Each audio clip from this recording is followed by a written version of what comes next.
Una pregunta. Eh, la charla de Juan Rojas, que ya se los presenté, sobre formas progresivas de la enfermedad y sobre la importancia de la identificación y el tratamiento temprano. Así que, Juancito, si tenés micrófono, tenés, ¿cómo se llama? Cámara a tu disposición y la pantalla, así que te escuchamos con mucha atención como para hacerte después discutir lo que nos muestres. Gracias, Bárbaro. Juan. Gracias a todos, muchas gracias especialmente a vos, Rubén, ya me adhiero a todos los comentarios por facilitarnos, por ayudarnos en la preparación y en la gestión de esta actividad. Sí, los próximos minutos yo los voy a usar para hablar de esto, de fenotipos progresivos, y una instancia de la enfermedad en donde nos genera muchas dificultades por un lado la identificación, y muchas dificultades en el manejo. De todos modos, en los últimos años han aparecido algunas cosas que nos han facilitado algo del manejo. Entonces los vamos a ir tocando en las próximas diapositivas. Sobre todo me voy a enfocar en estos temas, en lo que tiene que ver con la fisiopatología, la frecuencia, cómo identificarlo y qué estrategias hoy tenemos para manejarlo, cómo podemos tratar estas instancias progresivas, involucrando al paciente con la forma primaria progresiva y al paciente con la forma secundaria progresiva específicamente.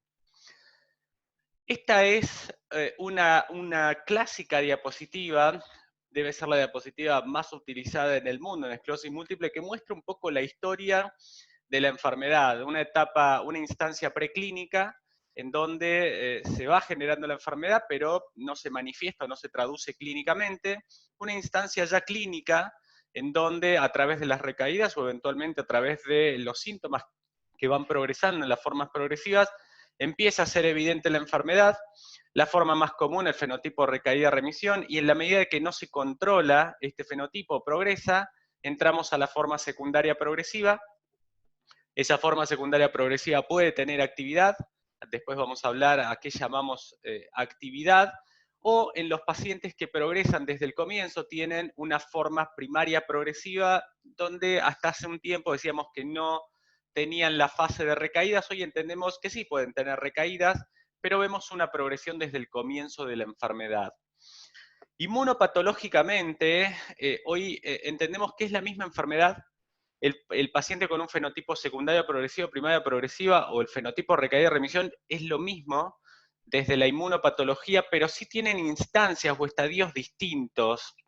En el paciente que tiene fenotipo recaída remisión, lo que estamos viendo es un sistema nervioso central que está bastante preservado del componente inflamatorio, pero sí están entrando desde lo periférico al sistema nervioso central, de ahí es que tenemos más la ruptura de la barrera hematoencefálica, las lesiones focales adentro del sistema nervioso central, mientras que en el paciente que tiene ya una enfermedad instalada y en una instancia de progresión, lo que vemos es un componente inmunológico que está atrapado, una compartimentalización, se han formado órganos linfoides terciarios adentro del sistema nervioso central, vemos más atrofia y sobre todo el fenómeno de degeneración. Es decir, al comienzo de la enfermedad vemos más inflamación focal, mientras que en instancias más avanzadas ya no vemos tanta inflamación focal, sino que está atrapada y vemos sobre todo el fenómeno degenerativo.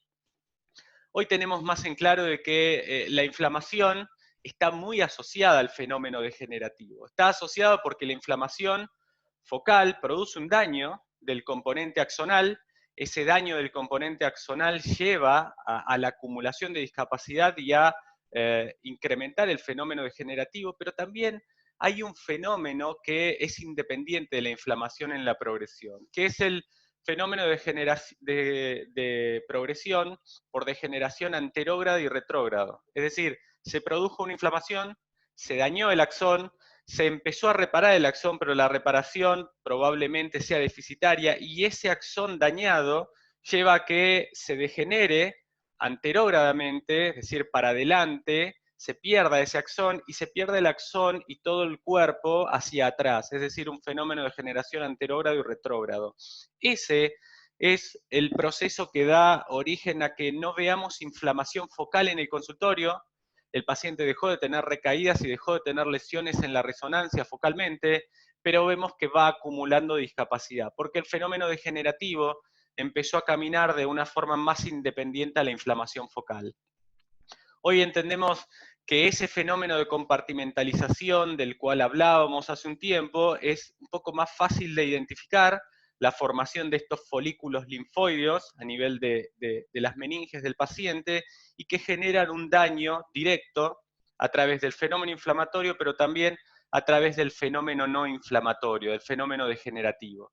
Cuando lo traducimos o lo llevamos a las lesiones que vemos en instancias de comienzo de la enfermedad, vemos más esto, lesiones focales en la sustancia blanca, con una inflamación que está más focalizada y centralizada, mientras que en fenómenos progresivos, a medida que avanzó la enfermedad, lo que vemos es una inflamación más difusa a nivel periférico, a nivel de la corteza, que lleva a incrementar el fenómeno degenerativo y la atrofia cerebral, que se traduce como la acumulación de discapacidad en el paciente, independiente de las recaídas focales o de las lesiones focales en resonancia.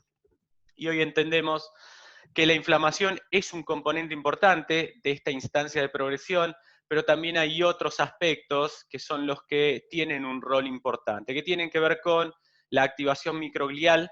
Las células de la microglia se activan y empiezan a liberar especies reactivas del oxígeno, glutamato, y todo eso termina siendo tóxico para el axón.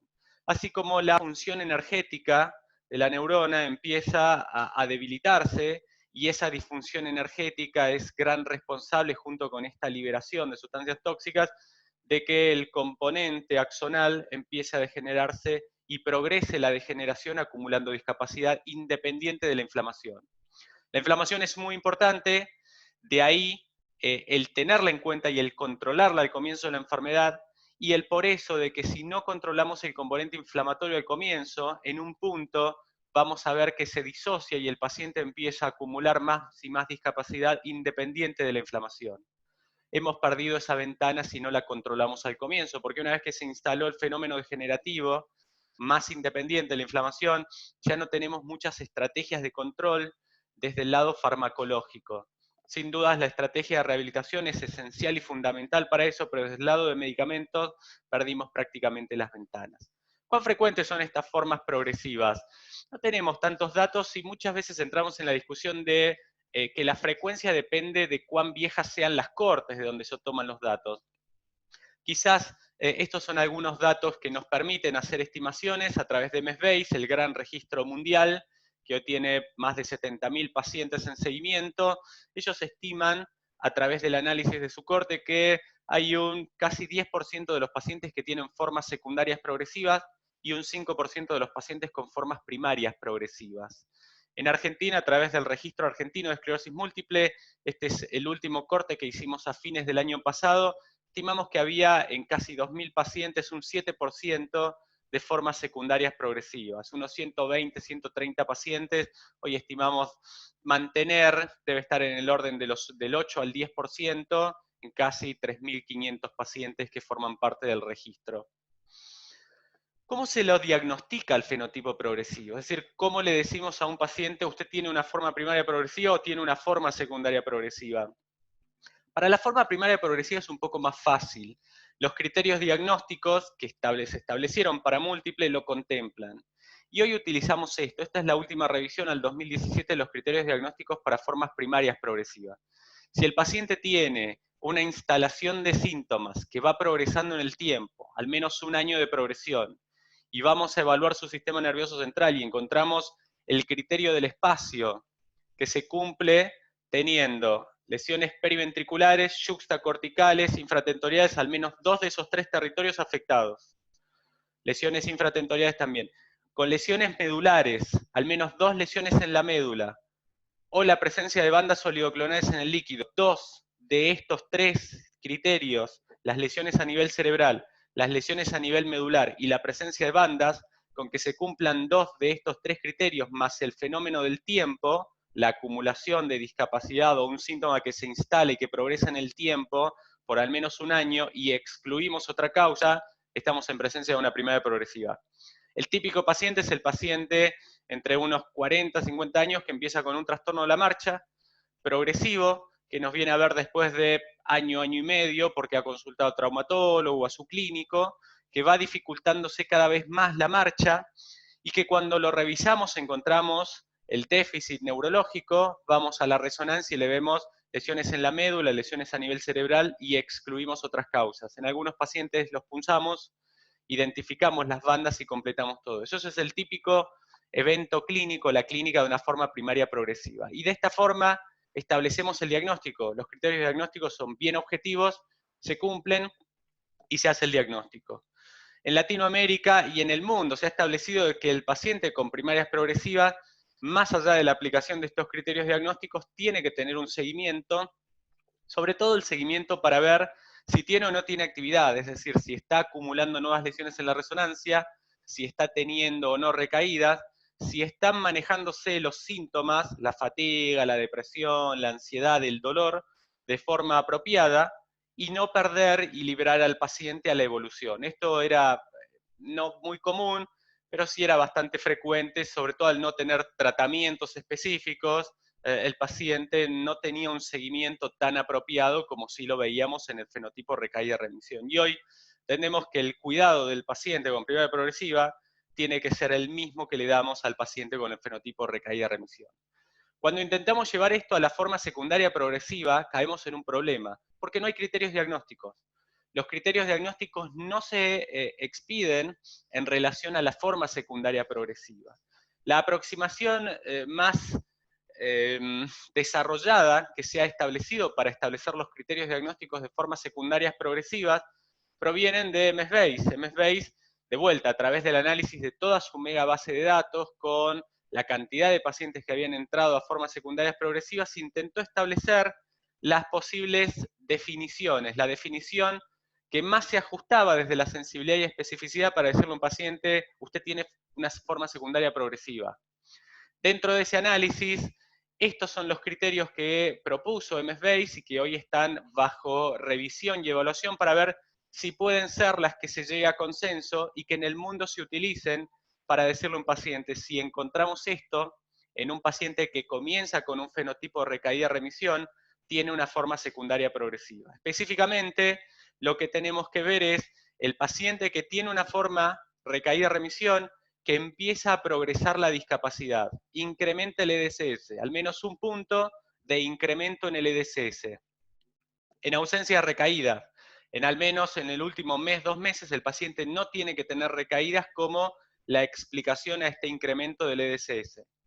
Que al momento de empezar a incrementar el EDSS, su EDSS debía ser al menos de 4 puntos. No podríamos hablar de un paciente con una forma secundaria progresiva que tiene un EDSS menor a 4 puntos. O sea que tiene que tener su punto basal de empezar a comenzar a acumular discapacidad con un EDSS de al menos 4 puntos. Y 2 de esos puntos tienen que ser por la afectación de la vía piramidal.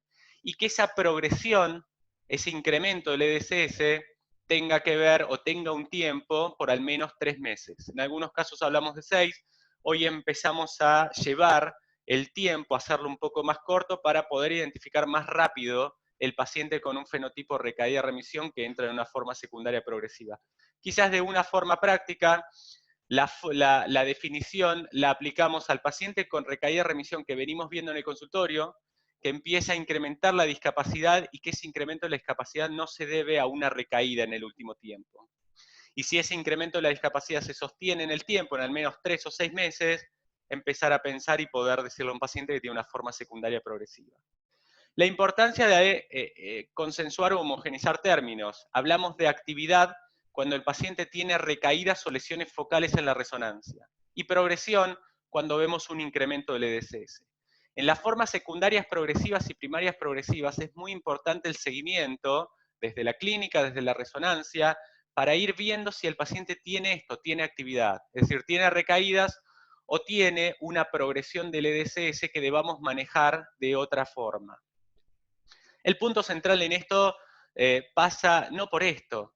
Siempre hablamos de que es esencial poder identificar la progresión de la discapacidad, poder ver cuándo un paciente con un fenotipo recaída-remisión entra a una forma progresiva. Y eso no es un problema. Lo vamos a terminar identificando la progresión. El problema es hacer la identificación de esa transición de la recaída-remisión a la forma secundaria progresiva temprano. Es decir, cuando el paciente empezó a hacer la transición y no pasar 2, 3 o 4 años, porque en algún momento vamos a ver y le vamos a decir, mire, usted tiene una forma secundaria progresiva. El secreto está en no decírselo después de 4 años de que haya progresado. De ahí el empezar a identificar o mejorar algunas herramientas que hoy usamos para que sean más sensibles, para que nos ayuden a identificar esta progresión más rápida. Una herramienta que hoy ha cobrado mucha fuerza es esta, Progression Discussion Tool. Es una herramienta validada a nivel mundial en donde contempla 3 cosas. Por un lado, si el paciente ha tenido o no recaídas en los últimos meses y si ha agregado nuevas lesiones en la resonancia.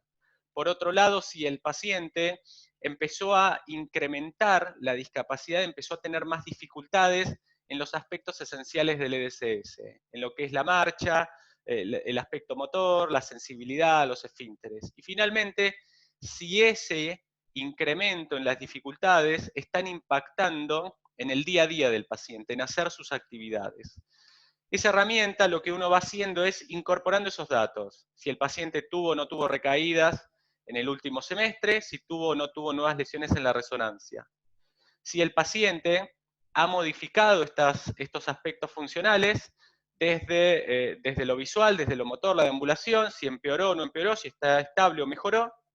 Y finalmente, si esas modificaciones han impactado en el día a día del paciente, es decir, si lo motor llevó a que el paciente modificara alguna de sus actividades, si la marcha ha llevado a que deje de hacer algunas cosas, si tiene algún impacto funcional. Cuando uno carga estos datos en la herramienta, contemplando la historia de la validación y de todos los pacientes que se han utilizado, puede establecer esto. Si cuando un paciente empieza a tener algunos síntomas, está en riesgo de estar ingresando en la forma secundaria progresiva. Y funciona como si fuese una especie de semáforo para el profesional médico que le dice, mira, si tiene estos síntomas, no se deben a recaídas, no se deben a nuevas lesiones en la resonancia, hay altas chances, tiene alto riesgo de que el paciente esté entrando en una forma secundaria progresiva, porque múltiples pacientes con estas características a la hora de validarlo mostraron eso, mostraron de que se estaba entrando en una forma secundaria progresiva. O eventualmente que no, que hay que seguirlo más de cerca o no tiene parámetros para entrar en forma secundaria progresiva. Es decir, se están desarrollando herramientas para intentar incrementar esta precisión a la hora de definir si un paciente con fenotipo recaída-remisión está entrando en una forma secundaria progresiva. ¿Y esto por qué? Por esto básicamente, porque hoy el EDCS es una herramienta muy poco sensible por un lado, lo podemos mejorar. Está propuesto el agregarle al EDCS la prueba de Naegel-Pec test o la prueba de 7.5 metros. Todas estas herramientas tienden a incrementar la precisión para decirle a un paciente si está o no está entrando en una forma secundaria progresiva, pero hay un gran problema que sin dudas pasa por cuán frecuentemente vemos al paciente. Por lo general vemos al paciente una vez cada 3 meses, una vez cada 6 meses, y él en esa evaluación de unos 10, 15, 20 minutos tenemos que llevar adelante este interrogatorio y este examen para poder identificarlo. De esa forma es que la sensibilidad de las herramientas, por más que le vayamos agregando más y más cosas, no va a ser muy alta. De ahí la intención de incrementar estos aspectos y estas herramientas para poder identificar la progresión más rápido. ¿A la espera de qué? A la espera de otros marcadores. Quizás el futuro va a pasar por optimizar las estrategias o las técnicas de resonancia. Hoy la técnica de resonancia más sensible para identificar la progresión, un paciente que empezó a compartimentalizar la inflamación, empezó a atrofiar tejido del sistema nervioso central, empezó a neurodegenerar más allá de la inflamación, pasa por acá, pasa por la medición de la atrofia cerebral, la medición de la reducción del volumen de cerebro. Es una técnica muy sensible que lo que hace es va viendo a través de un postprocesamiento de resonancia cómo el cerebro va reduciendo su tamaño independientemente de las lesiones focales, como traducción del fenómeno degenerativo. Si bien es muy sensible y se usa en los ensayos clínicos, tiene la gran debilidad de que en el consultorio es difícil de implementar. Por eso es que no ha pasado ese escalón de la implementación desde el consultorio. Algo parecido para atrofia medular. La medición de la reducción del volumen de la médula también es incluso mucho más sensible que la del cerebro, pero llevarlo a la práctica clínica es dificultoso. La resonancia probablemente nos ayude a identificar tempranamente la progresión. Hay muchas técnicas en evaluación, pero todavía no tenemos una que podamos implementar desde consultorio. Las técnicas de tomografía de coherencia óptica también se ha propuesto como una técnica sensible y práctica de llevar adelante en el consultorio para evaluar cómo se va reduciendo la capa de células de la retina y de esa forma interpretar la reducción del volumen de cerebro, interpretar el fenómeno neurodegenerativo y la progresión. Si bien hay algunos trabajos de investigación que lo avalan, es difícil de implementar desde el consultorio. También vamos a tener mucha información desde acá, desde neurofilamentos. Probablemente este sea el biomarcador que más utilicemos en el futuro para ver si un paciente está respondiendo o no a un tratamiento, es decir, si está inactivo desde la enfermedad, y si un paciente está entrando en una forma progresiva. Si aquel paciente con una forma primaria progresiva sigue progresando, o el paciente con RR empieza a entrar en una forma secundaria progresiva. Los neurofilamentos, en definitiva, son proteínas del citoesqueleto de la neurona, que cuando los encontramos incrementados en la sangre, nos está hablando de que el fenómeno inflamatorio y degenerativo está presente y está activo. Hoy tenemos evidencia de correlación cuando esos niveles de neurofilamentos se empiezan a elevar por encima de determinado punto de corte. Hay un alto correlato de que el paciente va a tener más lesiones focales en la resonancia, va a tener recaídas, y hay un correlato de que el paciente va a incrementar el EDCS. Uno de los puntos débiles todavía pasa algo similar a lo que nos pasa con resonancia. No hay una diseminación del uso. Las técnicas para identificación de neurofilamentos en sangre son técnicas aún un poco complejas que no permiten esto de llevarlo a la práctica, y los puntos de corte que vamos a utilizar todavía no están establecidos. Pero probablemente esto pase por neurofilamentos como una estrategia de identificación y complementaria a la revisión del paciente y a las técnicas de teleasistencia para identificar rápidamente la progresión de la discapacidad. El tema es, ¿qué hacemos? Pudimos ver que no es tan frecuente las formas progresivas, pero las vamos a encontrar. Pudimos ver que hay un gran desafío en el identificarlas temprano, pero muchas herramientas están caminando a eso, a poder identificar rápidamente la progresión. ¿Y para qué? Esto es una tabla que usábamos hasta hace un tiempo, cortaba acá, y que tenía que ver con todas las estrategias de tratamiento que se evaluaron en formas primarias progresivas y secundarias progresivas. Prácticamente todo lo que hoy usamos para fenotipo recaída-remisión se evaluó y no funcionó. En general no funcionaron. Podemos discutir el rol de los interferones en aquellas formas secundarias progresivas que todavía seguíamos viendo recaídas o lesiones en la resonancia, pero no fue consistente. Lo mismo para mitoxantro. En general, formas secundarias progresivas y formas primarias progresivas no respondían a los tratamientos. Pero al empezar a entender un poco mejor desde qué lado venía la inmunopatología, desde qué lado venía la identificación temprana, se empezaron a probar estrategias un poco más selectivas. Y ahí es donde Siponimod demostró ser eficaz en formas secundarias progresivas y ocrelizumab en las formas primarias progresivas. Hoy son las dos estrategias que tenemos para estas formas progresivas, con evaluaciones y ensayos clínicos específicamente en formas primarias o secundarias progresivas. Siponimod es un análogo de fingosina fosfato, es un análogo de fingolimod, pero más selectivo.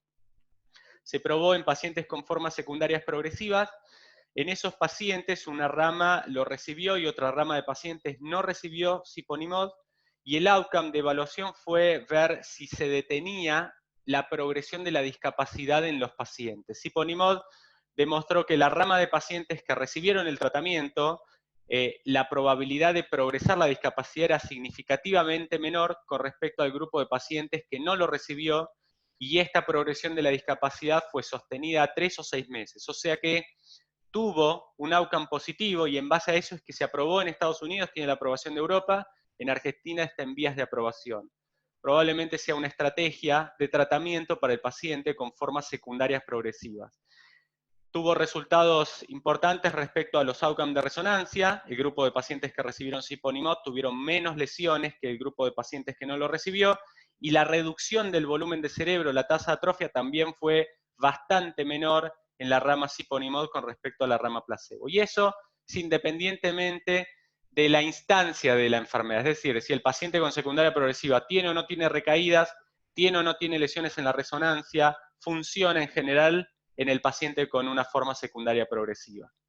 Ocrelizumab fue la única intervención a la fecha que ha demostrado ser eficaz en formas primarias progresivas.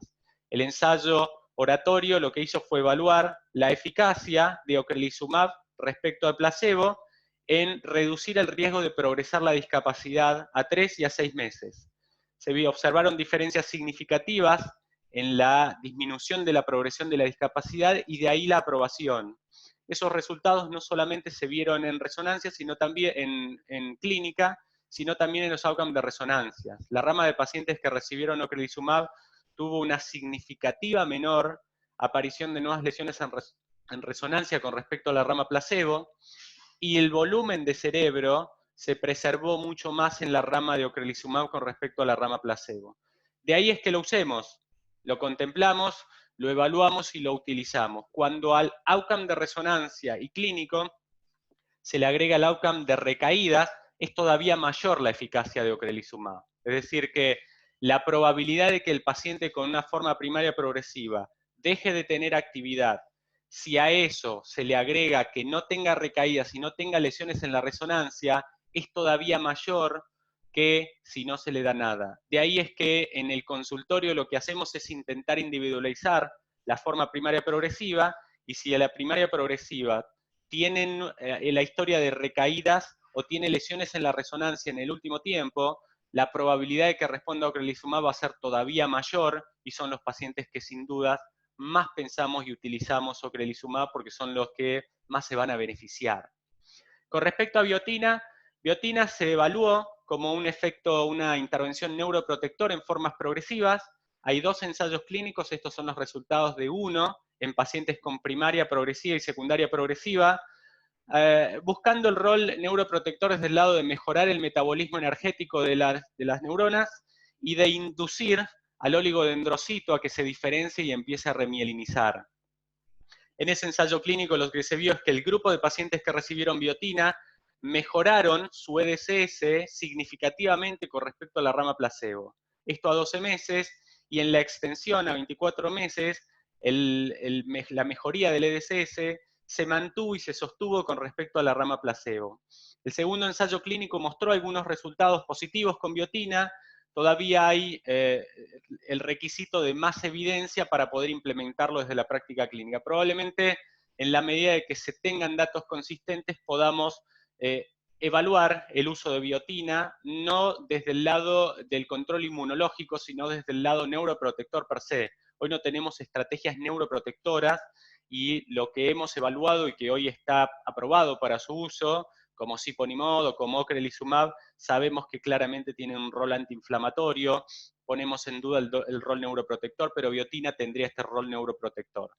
Múltiples ensayos en evaluación de esto, del fenómeno neuroprotector. Simplemente a modo de ejemplo, lo último publicado, ensayo clínico que evaluó el rol neuroprotector en formas secundarias progresivas de amiloride, fluoxetina y riluzol.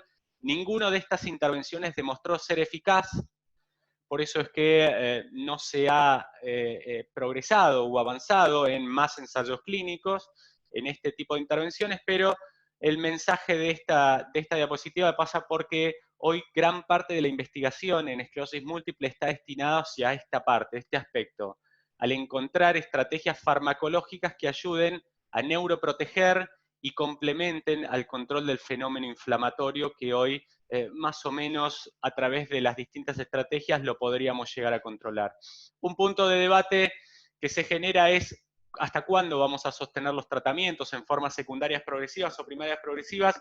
¿Cuándo le vamos a decir a un paciente ya falló el tratamiento, no tiene sentido usar ocrelizumab, no tiene sentido usar siponimod, o no tiene sentido usar otra intervención? Eso no lo tenemos en claro, pero probablemente los trabajos que hoy se están haciendo apunten hacia esto. Hoy tenemos más claro de cuándo definir la falla en fenotipo recaída-remisión, no lo tenemos tan claro en formas progresivas. En breve seguramente tendremos un poco más claro si el paciente incrementa de forma sostenida el EDSS durante determinado tiempo o la reducción del volumen de cerebro se sostiene, podemos empezar a hablar de falla. No hemos definido todavía el punto de corte, pero sin dudas va a ser uno de los puntos que más que más se está trabajando y que más claro tendremos en los próximos años. A modo de mensaje final, es importante o constituye un gran desafío para el consultorio las formas progresivas, la forma primaria progresiva y las formas secundarias progresivas, y constituyen un desafío, por un lado, el diagnóstico temprano en las formas primarias progresivas, por más que están establecidos los criterios diagnósticos, no se hace, y la demora en promedio a hacer un diagnóstico de un paciente de una forma primaria progresiva en Argentina está en el orden de los 3 años. Para la forma secundaria progresiva pasa algo parecido. El tiempo promedio que tardamos en decirle a un paciente que tiene una forma secundaria progresiva está en el orden de los 3 a 3 años y medio, muchísimo tiempo. Y más, hoy entendiendo de que hay estrategias terapéuticas que podrían ir a controlar este fenómeno inflamatorio de una forma más precoz. Gran parte de esas dificultades pasan porque no tenemos herramientas lo suficientemente sensibles para identificarlo temprano.